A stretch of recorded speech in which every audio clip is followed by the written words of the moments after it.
The small coastal town of Millfield had always been peaceful, the kind of place where nothing exciting ever happened. Sarah Mitchell liked it that way. After 15 years of living in shadows and silence, she had finally found the quiet life she craved. Every morning, she would walk down to the harbor, buy fresh fish from the local vendors, and return to her modest cottage on Maple Street. The townspeople knew her as the quiet woman who kept to herself, always polite, but never one for long conversations. Sarah worked part-time at the local library, organizing books and helping elderly residents find their favorite novels. Her colleagues appreciated her efficiency and calm demeanor, though they often wondered about her past. She never talked about where she came from or what she did before arriving in Millfield 5 years ago. When asked, she would simply smile and change the subject, her green eyes holding secrets that no one could read. On this particular Tuesday evening, Sarah was walking home from the library later than usual. She had stayed behind to help Mrs. Henderson find a cookbook for her grandson's birthday. The sun was setting, casting long shadows across the empty streets. Most shops had closed for the day, and the usual evening crowd had already retreated to their homes for dinner. As she turned onto Oak Street, a shortcut she often took to avoid the main road, Sarah noticed 3 figures standing near the old warehouse at the end of the block. They were young men, probably in their early 20s, wearing military-style clothing. Their posture and the way they carried themselves immediately told her they were soldiers, though she couldn't tell from which branch of service. The men were arguing loudly among themselves, their voices carrying across the quiet street. Sarah could hear fragments of their conversation. Something about being denied entry to a local bar and feeling disrespected by the townspeople. She recognized the tone. Young soldiers on leave, probably drinking, feeling entitled and looking for trouble. Sarah's instincts kicked in immediately. After years of training, she could read dangerous situations from a mile away. These men were intoxicated, angry, and looking for someone to take their frustrations out on. She slowed her pace, hoping to slip past unnoticed, but it was too late. "Hey there, sweetheart," called out the tallest of the 3, a burly man with short blonde hair and aggressive eyes. "Where you headed in such a hurry?" Sarah kept walking, her expression neutral. She had learned long ago that engaging with hostile individuals only escalated situations. "Just heading home," she replied calmly, not breaking her stride. "Home?" laughed the second soldier, a lean man with dark hair and a cruel smile. "Aw, come on, don't be so unfriendly. We're just trying to have a conversation." The third soldier, stocky with red hair and multiple tattoos covering his arms, stepped into Sarah's path, blocking her route. "Yeah, we've been having a rough day. The least you could do is be polite and chat with us for a bit." Sarah stopped walking. She assessed the situation quickly. 3 men, all bigger than her, all showing signs of intoxication and aggression. The street was empty, no witnesses, no help nearby. The warehouse behind them was abandoned, providing perfect cover for whatever they had in mind. She had been in similar situations before, though under very different circumstances. "I really do need to get home," Sarah said, her voice remaining calm and steady.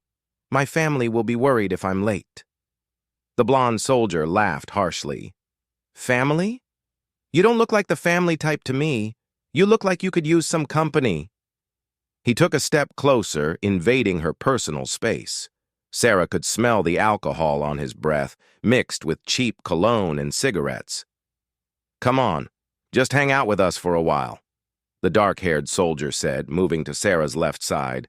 "We promise we'll show you a good time. We know how to treat a lady right." The red-haired soldier moved to her right, and Sarah realized they were positioning themselves to surround her completely. This wasn't random harassment. They had done this before. They were working together, using practiced tactics to corner their target.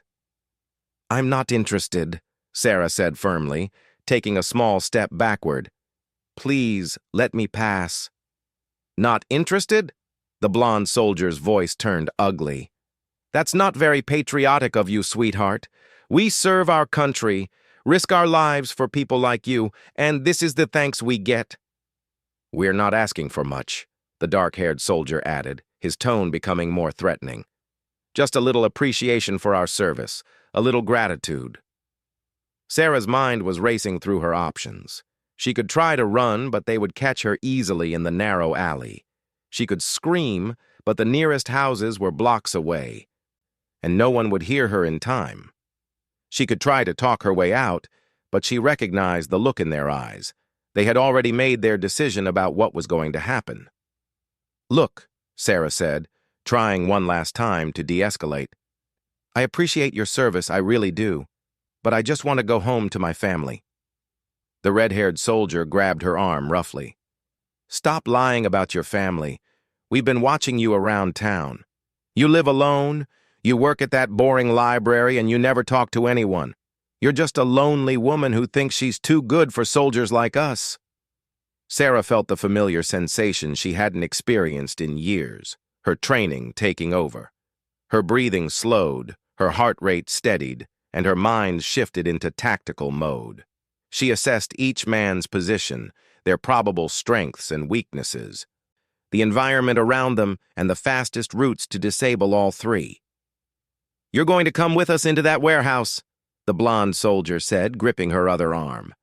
"And we're going to show you what real men are like, what American heroes deserve." "And if you try to scream or run," the dark-haired soldier whispered in her ear, "we'll make sure you regret it. We know where you live, where you work. We can find you anytime we want." The three soldiers began pushing Sarah toward the warehouse entrance. The blonde soldier produced a key from his pocket. They had clearly planned this, scoped out the location, and prepared for exactly this scenario. This wasn't their first time, and Sarah realized with growing anger that she was probably not going to be their last victim if she didn't stop them. As they reached the warehouse door, Sarah made her decision. She had spent 5 years trying to leave her old life behind, trying to be normal, trying to blend in. But some things were more important than her desire for a peaceful existence. These men were predators, and they would continue to hurt innocent people unless someone stopped them.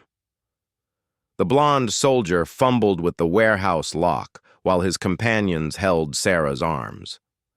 "You're going to learn some respect tonight," he muttered. "Going to learn what happens to women who think they're too good for soldiers." "Going to learn your place," agreed the red-haired soldier, his grip tightening on her arm. Sarah took a deep breath and spoke quietly, almost to herself. "No," she said, her voice changing completely, becoming cold and steady. "You are." The three soldiers paused, something in her tone making them look at her more carefully for the first time. The blonde soldier had just gotten the warehouse door open when Sarah's entire demeanor shifted. The quiet librarian was gone, replaced by something they didn't recognize but should have feared. "What did you say?" the dark-haired soldier asked, confused by the sudden change in their victim. Sarah looked each of them in the eye, one by one. "I said no, and I meant it."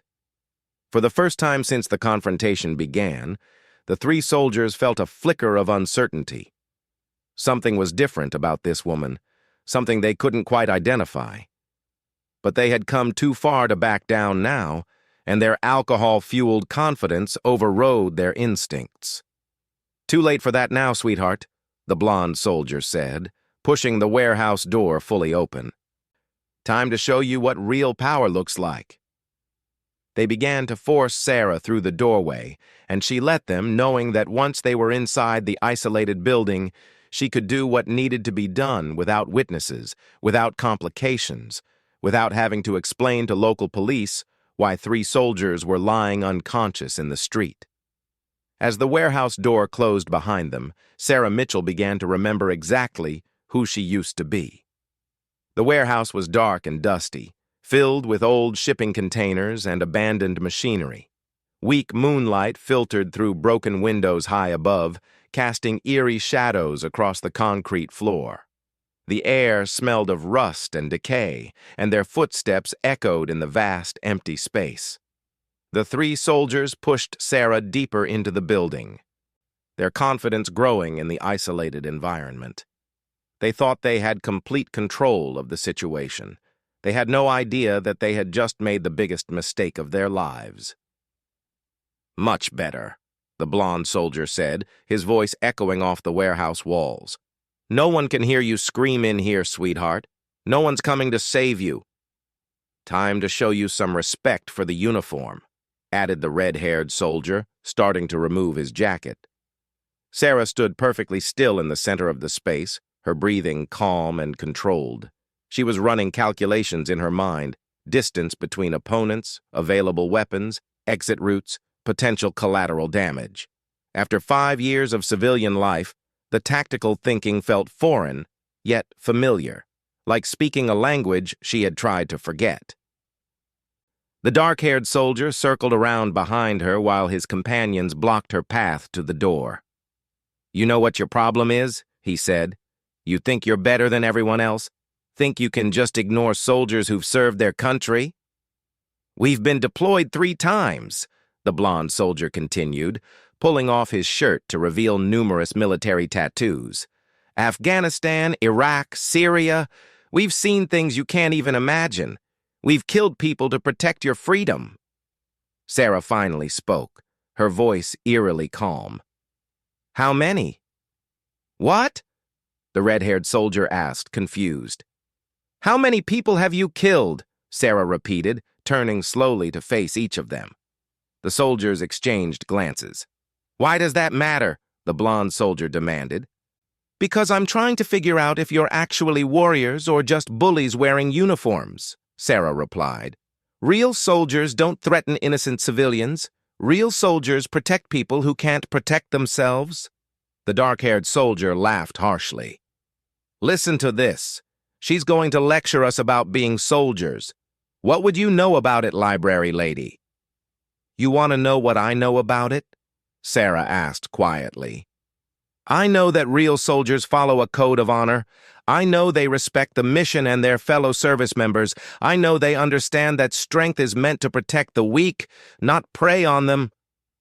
"Shut up," the red-haired soldier snarled.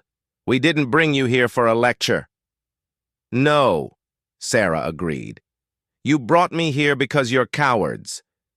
Because you can't handle being rejected by women who have choices. Because you think your service entitles you to take whatever you want." The blonde soldier's face flushed with anger. "You don't know anything about what we've sacrificed, what we've been through, what we deserve." "You deserve court-martial and dishonorable discharge," Sarah said simply. "You're a disgrace to every real soldier who ever wore that uniform." That was the final straw. The blonde soldier lunged at Sarah with a roar of rage, intending to grab her and force her to the ground. He was 6'2", weighed over 200 pounds, and had been trained in basic military combat techniques. He never saw what hit him. Sarah sidestepped his charge with fluid grace, grabbed his extended arm, and used his own momentum to send him flying into a stack of metal crates. The impact echoed through the warehouse like a gunshot, and the soldier crumpled to the ground, unconscious before he hit the floor.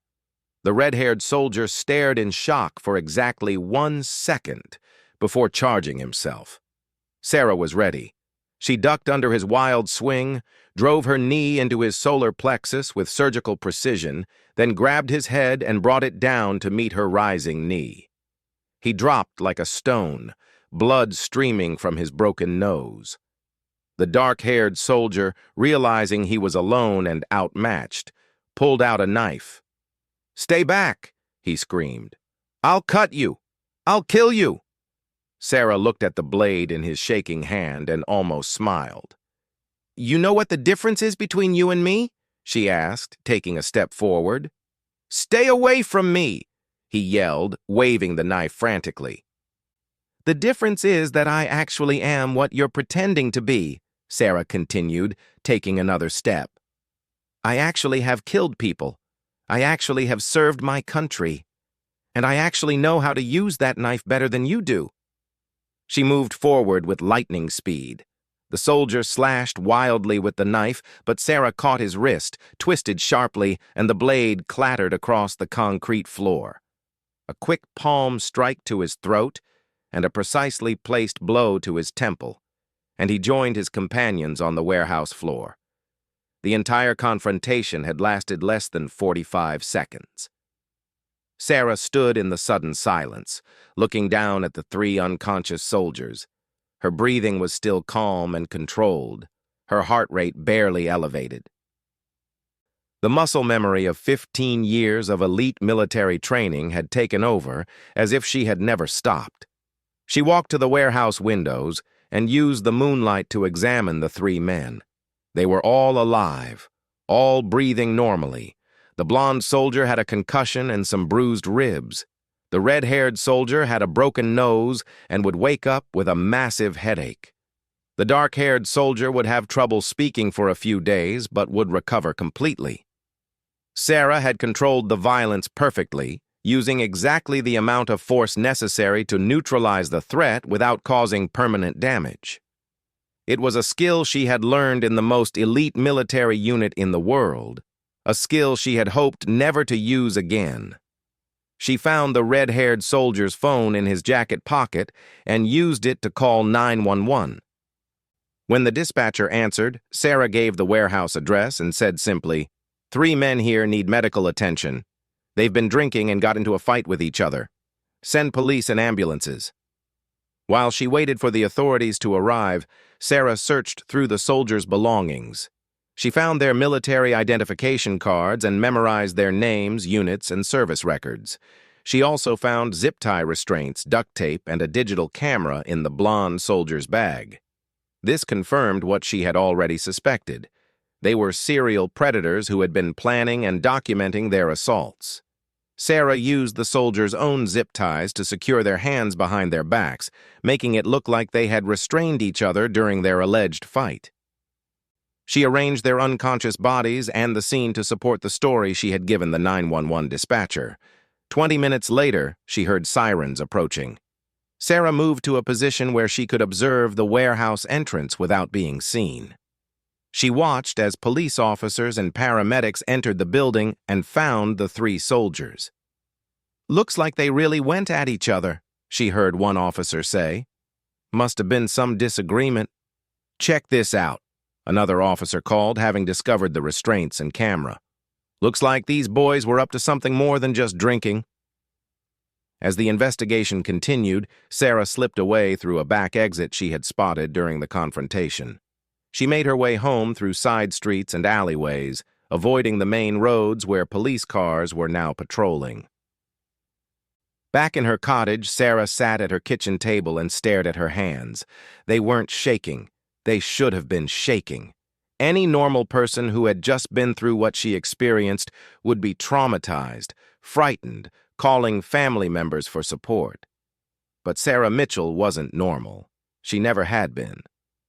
She walked to her bedroom closet and reached behind the hanging clothes to a small panel in the back wall. Behind the panel was a waterproof container holding items she hadn't touched in 5 years. Military medals, commendation letters, and a single photograph of 12 people in full combat gear standing in front of a helicopter in some anonymous desert location. Sarah picked up the photograph and studied the faces of her former teammates. She wondered where they were now, whether they were still serving, whether they ever thought about their time together. She wondered if they would recognize the quiet librarian she had become. At the bottom of the container was a folded letter on official Navy letterhead. Sarah had read it so many times, she had memorized every word, but she opened it again anyway. Lieutenant Sarah Mitchell, United States Navy SEALs, has completed 15 years of distinguished service to her country. Her record includes successful operations in Afghanistan, Iraq, Syria, Somalia, and several classified locations. Lieutenant Mitchell has been awarded the Silver Star, Bronze Star with Valor, Purple Heart, and numerous other commendations for her exceptional courage and skill in combat situations. Sarah folded the letter and put everything back in the container. She sealed the panel and returned to her kitchen, where she made herself a cup of tea and tried to process what had just happened. For 5 years, she had successfully lived a normal life. She had convinced herself that the warrior she used to be was gone forever, buried under layers of civilian routine and peaceful anonymity. Tonight had proven that wrong. When faced with predators who threatened innocent people, the SEAL had emerged immediately without hesitation, with all her deadly skills intact. Sarah realized that she couldn't go back to pretending. She couldn't return to her quiet library job and evening walks as if nothing had happened. The 3 soldiers would recover from their injuries, but they would also be investigated for their planned assault. Other potential victims would be spared because she had acted. As dawn broke over Millfield, Sarah Mitchell made a decision that would change everything. She could no longer hide from who she really was. The question was, what was she going to do about it? The next morning, Sarah woke to find her quiet town buzzing with activity. Police cars were parked throughout the downtown area, and she could hear helicopters circling overhead.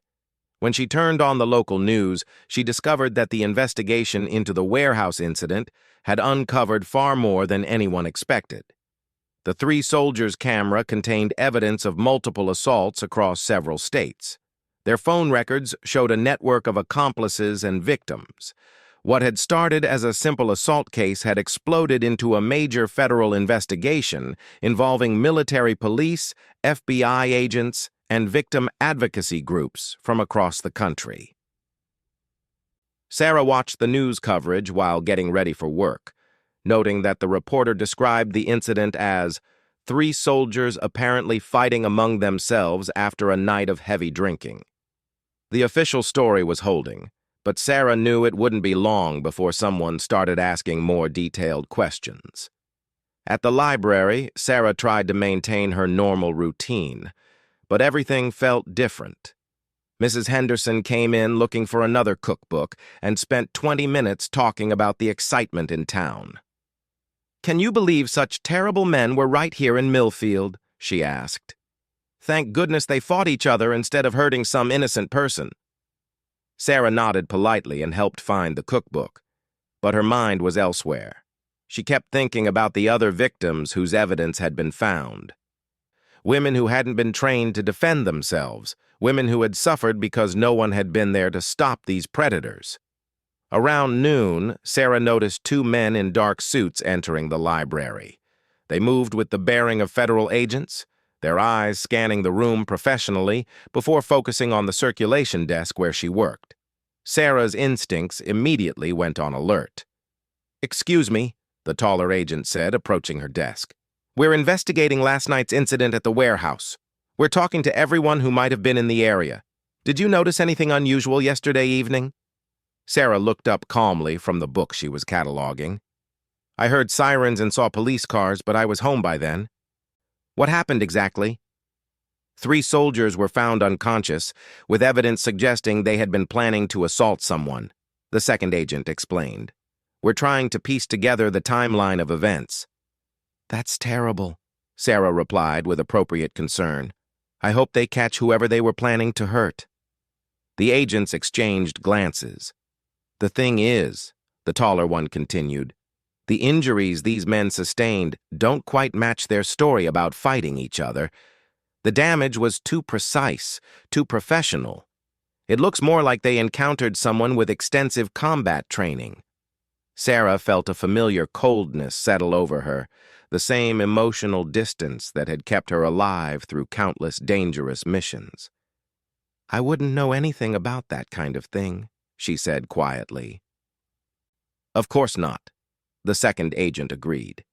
"But we're wondering if maybe you saw someone else in the area last night, someone who might have witnessed what really happened." "I'm sorry," Sarah said, returning to her cataloging. "I wish I could help, but I didn't see anything." The agents left their business cards and departed, but Sarah knew they would be back. Federal investigators didn't give up easily, especially when they suspected their official story was incomplete. She had maybe 24 hours before they started digging deeper into the backgrounds of everyone in the area. That evening, Sarah made another decision that surprised her. Instead of going straight home, she drove to the Veterans Center on the outskirts of town. She had avoided the place for 5 years, not wanting to be around other former military personnel who might ask questions about her service. The center was busy with the usual evening crowd, older veterans playing cards, younger ones attending support group meetings, staff members coordinating various programs. Sarah approached the front desk where a middle-aged woman with Air Force pins on her jacket was sorting through paperwork. "Can I help you?" the woman asked with a friendly smile. "I'd like to volunteer," Sarah said simply. "I have some experience that might be useful." "What kind of experience?" the woman asked, pulling out a volunteer application form. Sarah hesitated for a moment, then made a choice that would define the rest of her life. "I spent 15 years as a Navy SEAL. I'd like to help train women in self-defense." The woman's eyes widened. "A female SEAL?" "I didn't think—" "Most people don't," Sarah acknowledged. "It's a very small group, but I think my skills could be put to good use here." Word spread quickly through the veterans community. Within hours, Sarah found herself sitting in a room with the center's director, a retired Army colonel named James Patterson, who had lost his left leg in Afghanistan. He studied her with intelligent eyes that had seen their share of combat. "Sarah Mitchell," he said thoughtfully. "That name sounds familiar. Would you have served with anyone I might know?" "Probably," Sarah replied. "It's a small community at the special operations level." Patterson made some phone calls while Sarah waited. When he returned, his demeanor had changed completely. He looked at her with a mixture of respect and curiosity. "I just spoke with someone at SOCOM who remembers you," he said. "Apparently you were quite legendary in certain circles. The person I talked to used words like exceptional, fearless, and one of the most skilled operators they ever worked with." Sarah shrugged. "I did my job." "You did more than your job," Patterson corrected. "According to my source, you saved a lot of lives and completed missions that others couldn't. Why did you leave?" "I wanted a quiet life," Sarah said honestly. "I thought I could put the warrior behind me and just be a normal person." "And now?" Sarah thought about the 3 soldiers, about the evidence of other victims they had hurt, about all the women who might face similar threats in the future. "Now I realize that some skills are too important to waste. There are people who need protection, and I have the ability to either protect them directly or teach them to protect themselves." Patterson nodded slowly. "What exactly are you proposing?" "I want to start a comprehensive self-defense program for women," Sarah explained. "Not just basic techniques, but real combat training.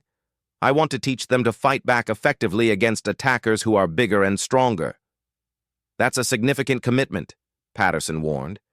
"Once you start down that path, once you reveal who you really are, there's no going back to your quiet life." Sarah smiled for the first time in days. "I think my quiet life ended last night in that warehouse." Within a week, Sarah had designed a program that would revolutionize women's self-defense training in the region. She reached out to other female veterans, law enforcement officers, and martial arts instructors to create a comprehensive curriculum. The program would include physical training, tactical awareness, psychological preparation, and legal education. The first class had 12 students, including 2 police officers, a nurse who worked night shifts, and several college students from the nearby university. Sarah looked at the nervous but determined faces and felt something she hadn't experienced in years, a sense of purpose that went beyond her own survival. "Most self-defense classes teach you to escape or delay an attacker," Sarah began her first lesson. "My program teaches you to end the threat completely. You're going to learn to fight like your life depends on it, because someday it might." The students worked harder than they had ever worked in their lives. Sarah pushed them beyond their comfort zones. teaching them techniques that could disable much larger opponents. She taught them to think tactically, to read dangerous situations, to trust their instincts. Within a month, word of the program had spread across 3 states. Women drove hours to attend Sarah's classes. Law enforcement agencies began sending female officers for advanced training. Military recruiters started referring potential SEAL candidates to learn from someone who had succeeded where so many had failed. The federal investigation into the warehouse incident eventually concluded without identifying Sarah's involvement. The 3 soldiers were court-martialed and sentenced to lengthy prison terms. Their network of accomplices was dismantled, and dozens of victims received justice. Sarah watched the proceedings from a distance, satisfied that the threat had been permanently neutralized. 6 months after that night in the warehouse, Sarah stood before a graduation class of 30 women who had completed her advanced combat training program. They came from all walks of life: teachers, doctors, students, mothers, working professionals who had decided they would never be victims. "You are no longer the same people who walked into this program," Sarah told them. "You have learned skills that less than 1% of the population possesses. You have developed confidence that can't be shaken by threats or intimidation. Most importantly, you have learned that you have the power to protect not only yourselves, but others who can't protect themselves." Among the graduates was Detective Lisa Zhang from the state police, who had become one of Sarah's most dedicated students. "What you've taught us isn't just self-defense," she said during the ceremony. "You've taught us to be warriors." Sarah looked out at the faces of the women she had trained, women who would never again walk in fear, women who could defend themselves and their families against any threat. She thought about the quiet librarian she had tried to become and realized that person had been a fantasy. The warrior had always been there, waiting for the right moment to emerge. That evening, Sarah returned to her cottage on Maple Street, but she was no longer the same person who had lived there in anonymity. She was Sarah Mitchell, former Navy SEAL, instructor, protector, and guardian of those who needed someone to stand between them and the predators of the world. She had spent 5 years trying to forget who she was. Now she would spend the rest of her life remembering and helping others discover their own strength. The quiet woman was gone forever, replaced by someone far more dangerous and far more necessary. As she prepared for bed, Sarah's phone rang. It was Detective Zhang with a request for assistance on a case involving a serial attacker targeting college students. Sarah smiled and reached for her jacket. The warrior's work was never done, and for the first time in years, that felt exactly right.